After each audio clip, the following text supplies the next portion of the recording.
Trump രണ്ട് കാര്യങ്ങൾ എല്ലാവരും ഞെട്ടിച്ചുകൊണ്ട് പറഞ്ഞു. ഒന്ന്, പലസ്തീനികളെ മാറ്റിക്കഴിഞ്ഞാൽ അവർ തിരിച്ചു വരില്ല. രണ്ട്, അമേരിക്കൻ പട്ടാളക്കാർ അങ്ങോട്ട് പോവില്ല.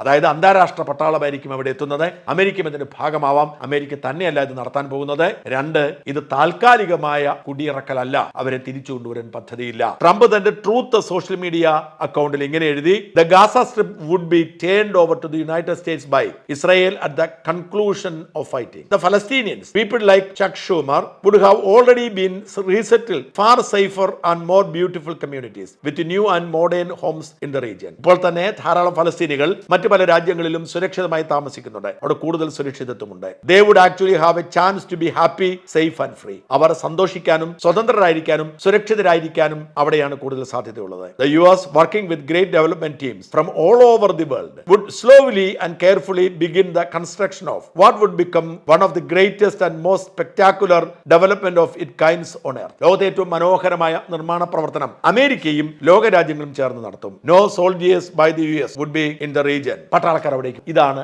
ട്രംപിന്റെ ഇന്നത്തെ പ്രഖ്യാപനം. ഇതിൽ നിന്നും ഒരു കാര്യം വ്യക്തമാണ്: ട്രംപ് ഇങ്ങനെ പ്രഖ്യാപിച്ചെങ്കിലും യാതൊരു ഹോംവർക്കും ചെയ്തിട്ടില്ല. ഈ പ്രശ്നം എങ്ങനെ പരിഹരിക്കുമെന്നതിനെ കുറിച്ച് ചർച്ച ചെയ്തിട്ടില്ല. പ്രായോഗികമാണോ എന്ന് പോലും പരിശോധിച്ചിട്ടില്ല.